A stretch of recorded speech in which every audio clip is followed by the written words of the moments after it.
네, 안녕하세요. 여러분들의 구독과 좋아요로 이 채널이 유지되고 있습니다. 네, 영상 속도는 1.5배를 추천드리는 바이고요. 항상 구독자님, 멤버십 회원님들에게 정말 깊은 감사하다라고 말씀을 드리고 싶습니다.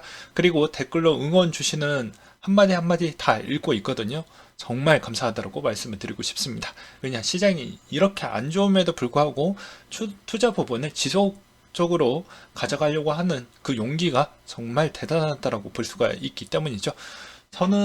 저도 투자자의 일원으로서 항상 질 좋은 정보와 그리고 저만의 투자 철학이 있기 때문에 각 투자 기준과 투자 철학을 명확하게 만들어 놓은 뒤에 투자에 임하시길 바라겠습니다. 일단 또 안 좋은 소식이 하나가 나왔던 게 있어서 그 내용 먼저 설명을 드리도록 하겠는데요. 코어 사이언티픽이라는 회사가 있었습니다. 상장도 되어 있고요. 보게 되면 비트코인과 유사하게 좀 조정을 계속 받다가 여기 점 보이시죠? 점. 예, 여기서 갭으로 하락을 했는데 이게 보니까 좀 많이 떨어졌죠. 네. 마이너스 9.46 그리고 토탈이 78% 정도 떨어졌다. 뭐 이렇게 되어져 있어요. 네. 그래서 지금 뭐 엄청나게 분위기가 안 좋은데 왜 이 회사가 얼마나 분위기가 안 좋냐? 이제 그 셀시우스 쪽하고 또 연결적 관계도가 좀 있었다라고 합니다. 그래서 이게 파산한 셀시우스와의 소송 등의 영업 실적 유동성이 심각한 영향을 좀 받아서 이때 7월 달에 나왔던 기사가 있었거든요. 요게 이제 7월 달 내용인데요. 보게 되면 이때는 좀 비트코인 물량을 좀 많이 갖고 있었습니다. 근데 대부분 정리를 했어요. 예.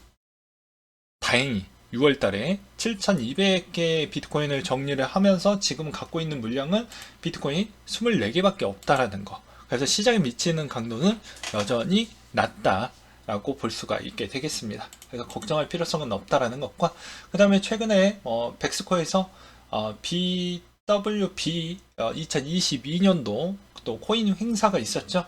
그래서 저는 뭐 바쁘다 보니까 못 가게 되었지만 한 번쯤 또 가깝거나 또 시간이 되신 분들은 요즘 동향이 어떠하는지 이런 부분 보시면 좀 도움이 되지 않을까 싶어요. 제 아는 지인 뭐 갔다 와서 이벤트 행사 많이 참여만 했다라고 합니다. 여전히 사람은 많았다라고 하더라고요. 그 다음으로 선마야 클럽에서 이제 여러 가지 보게 되면 다 젊은 층들이 했다는 관심도가 매우 크다라고 볼 수가 있겠고요. 그 다음에 소수에 의해 세팅된 이더 가격의 흐름에 또 분석치 내용이 나온 게 하나가 있었는데요.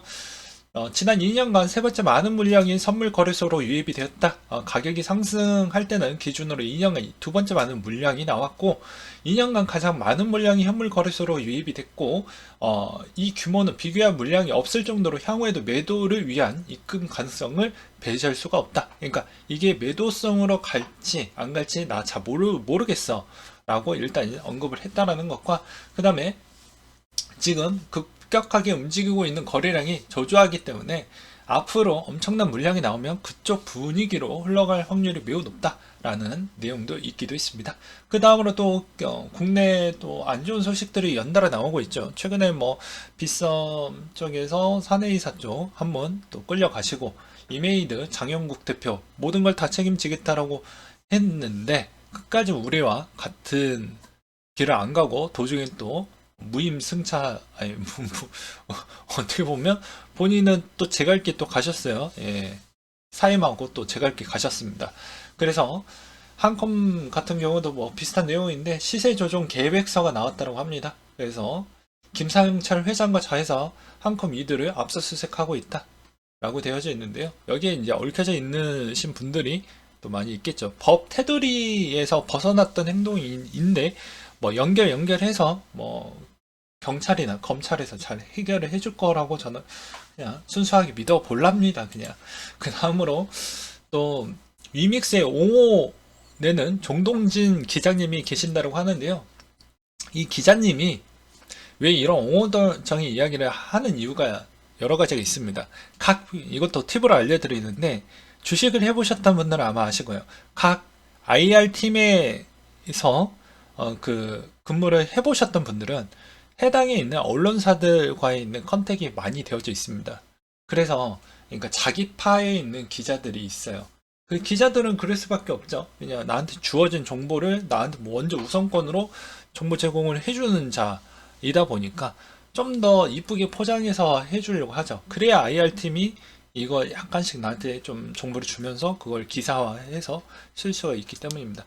그래서 다 그러지는 않는데 이렇게 회사와 소속되어져 있는 기자는 아니지만 IR팀의 연결적 관계에 있는 기자들 이 부분 때문이라도 어쩔 수 없이 기자는 좋게 쓸 수밖에 없는 기자들이 있다라는 걸 알려드리는 부분이고요.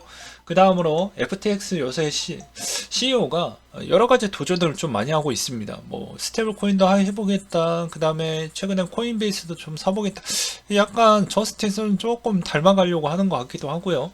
요즘 그 대신 이 뒤에 FTX 이 뒤에 도대체 누가 있길래 돈이 그만큼 지금 많이 있는지는 모르겠지만 코인베이스 인수하려고 해도 지금 비싸거든요. 많이 내려오긴 했지만 아직까지도 그 돈과 스테이블 코인 하려면 유동성 파이가 필요하는데 그 유동성 파이를 어디서 충당을 할 것인지 그냥 진짜 위믹스처럼 위믹스 물량 떼서 여기다가 유동화 시킨다고 여기 디파에다 쳐놓고 LP풀 했다가 그 지랄병은 안 할 것으로 저는 믿고 있겠어요. 예, FTX형. 그 다음으로 22년도 3분기 이더리움 총 스테이킹 물량 1,400만 개를 돌파를 했다고 합니다. 뭐 이 물량 한동안은 안 나오는 건 사실이니까 뭐 죽이 되든 밥이 되는 우리한테는 어떻게 보면 긍정적으로 해석을 해보면 이 물량을 제외한 총 유통량 수가 계속 줄어들고 있다라는 건 그나마 가격의 방어적인 라인대가 탄탄해질 수 있다라는 것으로 해석을 해볼 수가 있겠고요. 그 다음에 비트코인과 달러 지수의 상관관계를 보았던 부분을 보게 되면 이것도 절묘하게 잘 이렇게 맞춰가지고 움직이고 있다라는 걸 볼 수가 있습니다. 네. 그 이유는 왜 그럴까요? 마찬가지로 달러화가 약세가 되면 그만큼 상승에 있는 곡선이 많이 나올 수 있는 배경이 대부분 인출을 하려고 하는 대상자가 좀 줄고요.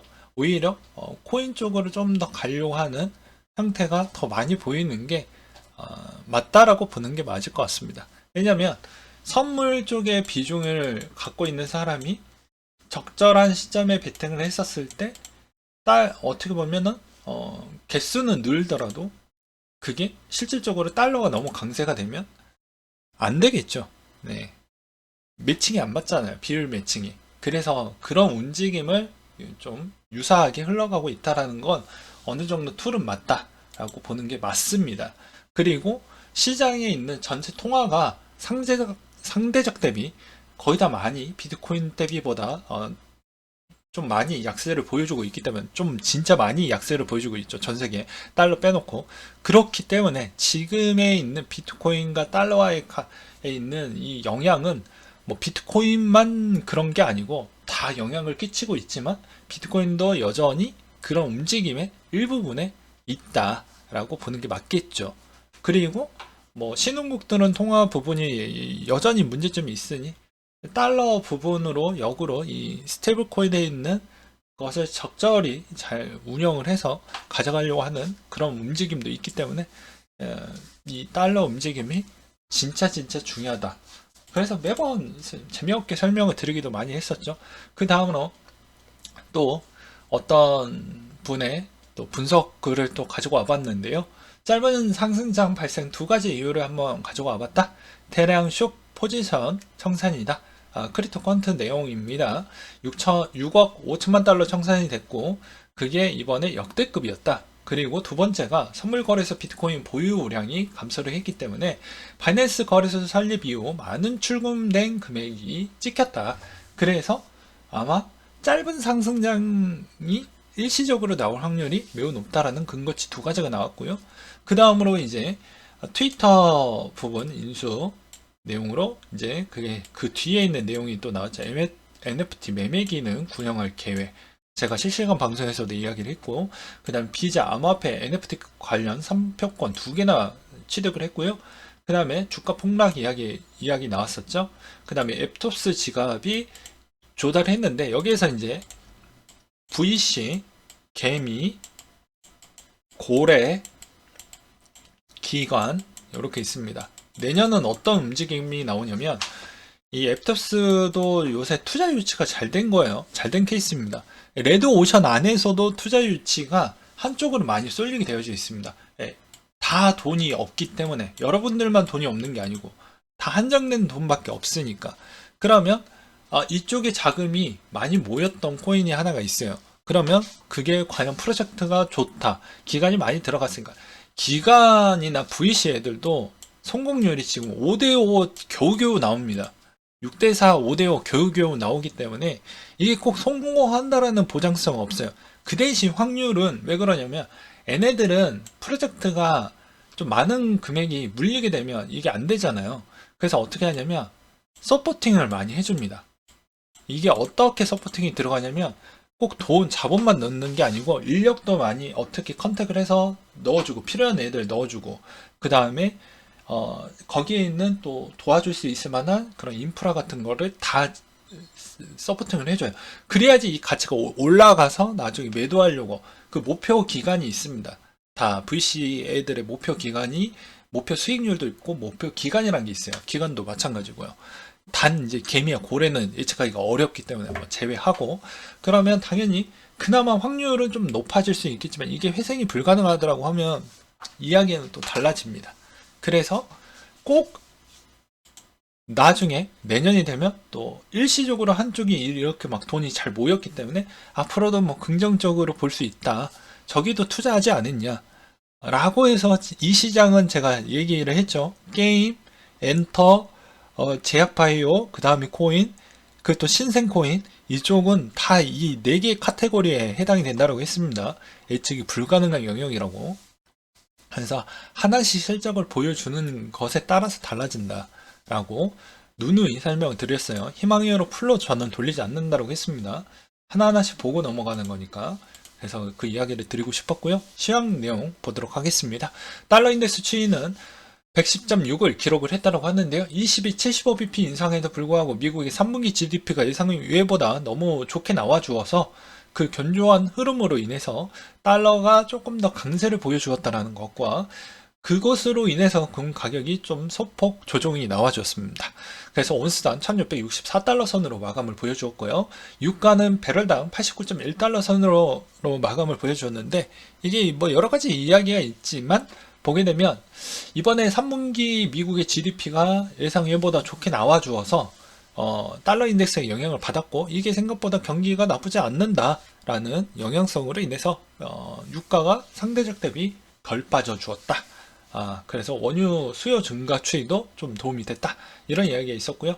번외로 뭐 직업군에서 상위 직업과 하위 직업이 있다고 하는데 이게 연봉의 계열로 나뉘어졌기 때문에 이게 논란의 여지는 없길 바라겠습니다. 직업 부분은 귀천에 없이 다 존중을 받아야 돼요. 네. 여러분들이 배달 음식을 쉽게 먹을 수 있는 것도 그 배달을 음식의 종사자가 계시기 때문에 우리가 쉽게 먹을 수가 있는 거예요. 그러니까 우리 생활에 있는 삶의 질은 다 사람과 사람과의 있는 관계도에 있는 그 직업군이 있어야 우리한테 도움이 많이 되는 거지.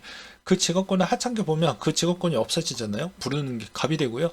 우리가 그걸 주문을 하거나 계약을 하거나 할 때도 엄청난 비용이 많이 들어가야 됩니다. 그래서 저번에도 이야기를 했지만 최저임금이 많이 올라가면 미국과 똑같아진다니까요. 여러분들이 얘기했던 대로 막 어떻게 보면 기존에 있는 뭐 여기 뭐 천장에 있는 도배 좀 바꾸려고 해. 옛날에는 뭐 몇십만 원이면 됐어. 근데 갑자기 몇백이 달라고 해. 그럼 여러분들이 벽지를 알아서 직접 교체를 합니다.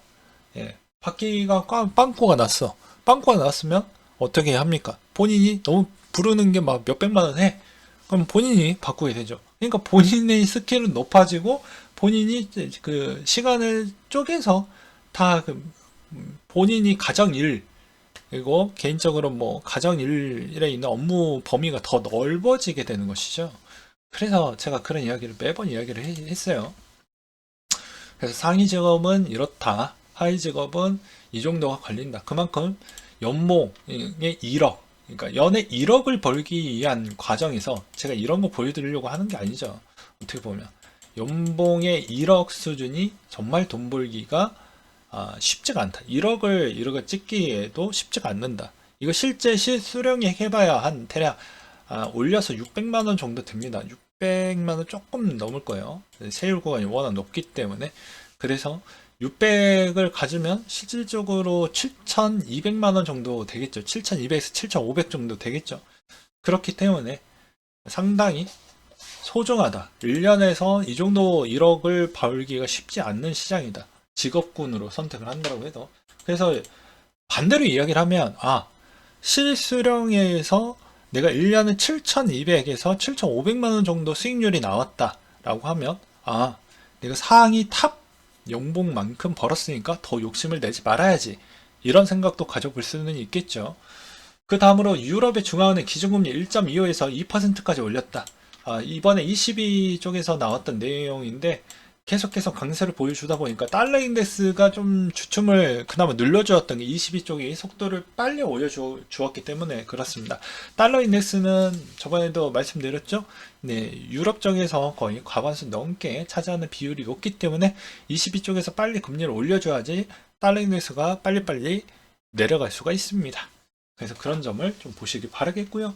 그래서 이번에 QT는 아니지만 시중은행에 제공한 초저금리 대출 프로그램을 조건을 변경을 해서 타이트하게 가져가면서 대출 프로그램 잘 안되게끔 만들겠다라는 것이죠.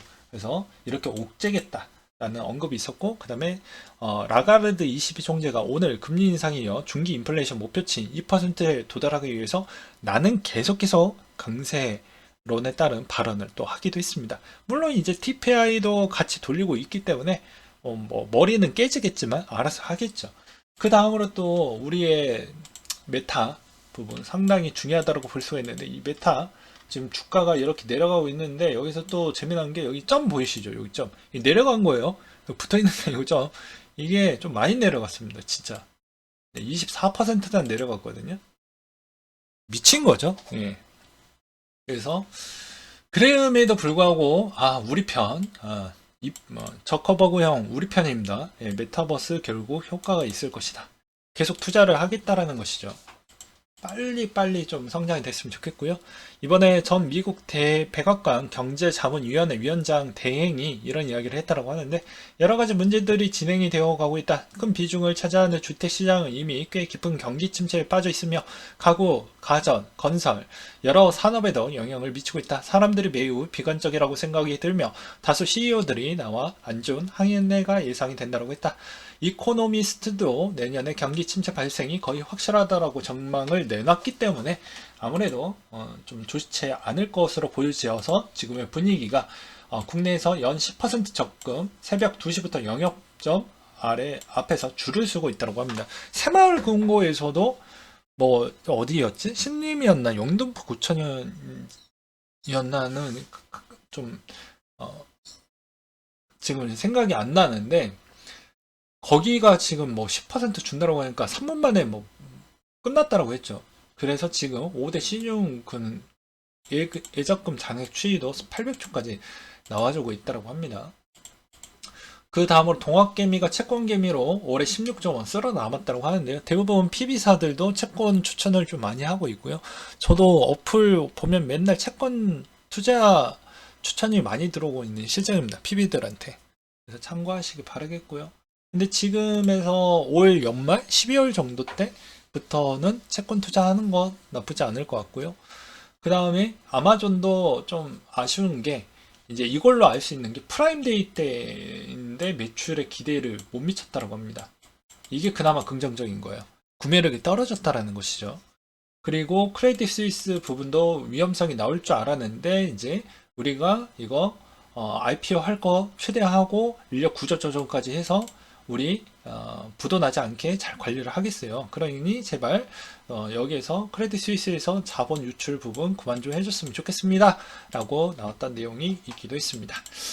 네, 그 다음으로 가장 중요한 마지막 소식 중에 하나인데요. 미국의 OCC 내년에 금융기술국 신설을 계획하겠다고 하는데, 이 내용은 아마도 이제 가상자산 쪽 그리고 핀테크 쪽에 이제 지급결제 시장의 바람에 거의 이제 초입부의 단계가 왔기 때문에 아무래도 이 신설국을 만들려고 하는 움직임이 보여지고요. 이 움직임은 우리와 밀접한 관계도가 있기 때문에 잘 챙겨보시길 바라겠습니다. 그 다음으로 이오스 재단 대표 2부 이오스 게임 체인저 한국의 파트너십 발표를 예고하고 있다고 하는데 글쎄요 라는 이야기와 그리고 다음 주 FMC 부분에서는 11월 달에 75bp 부분은 그냥 깔아두시고 우리가 봐야 되는 건 11월 달에 75bp에서 놀래는 게 아니죠. 이게 기대감이 여기에서 뭐 50bp 하는 건 의미가 없고 우리가 듣고 싶은 건 파월의 발언입니다. 야, 너 12월 달에 얼마 할 거냐? 그리고 어떤 발언을 할 거냐?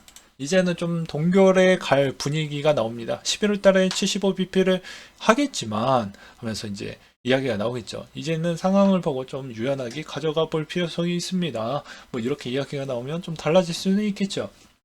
그래서 11월에 나오는 금리 부분 보고 너무 또 힘들어 이렇게 보지 말고 지금의 기준은 여기입니다. 여기와 내년 부분의 분위기도 같이 이야기가 나오겠죠. 연말이니까. 그래서 그런 점을 좀 보셔라 라고 말씀을 드리면서 오늘 내용 여기까지 준비를 했고요. 내용이 너무너무 이슈가 많이 있다 보니까 좀처럼 이 이슈에 있는 영상 속도를 더 줄이기가 점차 어려워지는 것 같습니다. 더 저의 잡소리를 더 줄이면서 계속 최적화된 영상으로 만들어 보도록 노력을 해 보면서 이상으로 마치도록 할게요.